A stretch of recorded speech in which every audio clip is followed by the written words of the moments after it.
হরিয়ানার হিসারে ৬৭তম জাতীয় স্কুল গেমসে অনূর্ধ্ব-১৯ ছেলেদের হ্যান্ডবল প্রতিযোগিতা অনুষ্ঠিত হতে চলেছে আগামী ৫ই জানুয়ারি থেকে ৯ই জানুয়ারি। সেই প্রতিযোগিতায় বাংলা দলের হয়ে আলিপুরদুয়ার জেলার ৪জন ছেলে সুযোগ পেয়েছে।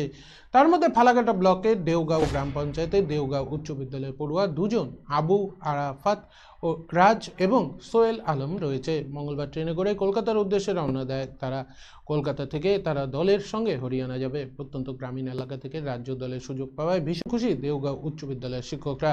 তাদের অক্লান্ত পরিশ্রমের ফলে আজ উভয়ে রাজ্য দলের সুযোগ পেয়েছে বলে জানান তত্ত্বাবধায়ক জিয়ারুল হক। তিনি এলাকার ছেলে মেয়েদের মোবাইলের প্রতি আসক্ত কমিয়ে খেলার মাঠে পাঠানোর জন্য অভিভাবকদের প্রতি বিশেষ আবেদন জানান। এদিন আরাফাত ও সোহেলের সাফল্যে খুশি এলাকার সর্বস্তরের মানুষ।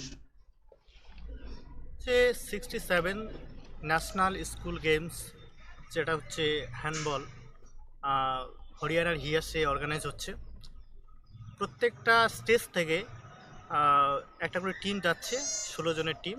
আমাদের পশ্চিমবঙ্গ থেকে 16 জনের একটা টিম যাচ্ছে।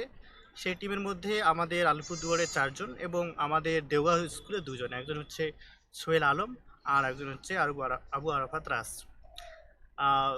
এই খেলার পিছনে বিশেষ করে স্কুলের যে টিচার আছেন পরিমল বিশ্বাস, উনি অনেক হেল্প করেছেন এবং